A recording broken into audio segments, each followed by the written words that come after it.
Tower বাজারে ব্যবসায়ীরা বিভিন্ন গ্রুপ উপগ্রুপে বিভক্ত রয়েছে। তো এক পক্ষ আজকে আর এক পক্ষের বিরুদ্ধে মানববন্ধন করতেছিল। তো সেই ক্ষেত্রে আমাদের এখানে উপস্থিতিও ছিল।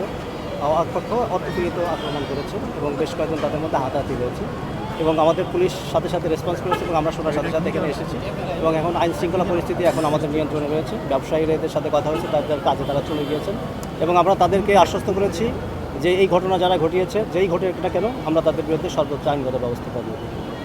তারা এখন পর্যন্ত কি মানে যেহেতু হামলা হয়েছে কোনো অভিযোগ দেয় অথবা মামলা করেছে? না, তারা এখন পর্যন্ত কোনো মামলা দেয়নি, তবে আমাদেরকে তারা বলেছে যে তারা আমাদের থানায় আসবে এবং তারা মামলা দেবে। আমরা অবশ্যই তাদের বিরুদ্ধে আইনগত ব্যবস্থা করব। ধন্যবাদ। মামলা হলে কি মানে দৃষ্টান্তমূলক শাস্তির ব্যবস্থা? অবশ্যই মামলা হলে মামলার মেরিট অনুযায়ী অবশ্যই আমরা তদন্তে যাকে যাকে পাবো আমরা তাদেরকে আইনের আওতায় নিয়ে আসবো। তারা যে অভিযোগ করছে যে পুলিশ নাকি এখানে উপস্থিত ছিল, থাকা অবস্থায় তাদের উপরে হামলা হয়েছে। না, মানববন্ধন যেহেতু হবে, যেহেতু আপনার পুলিশের এখানে উপস্থিত অবশ্যই ছিল, কিন্তু অতর্কিত তারা এক মাস থেকে তারা চলে আসছে, কয়েকজন এসে তাদের সাথে হাতাহাতি চলেছে, তখন তাৎক্ষণিক পুলিশ এসে পরিস্থিতি নিয়ন্ত্রণে নিয়েছে।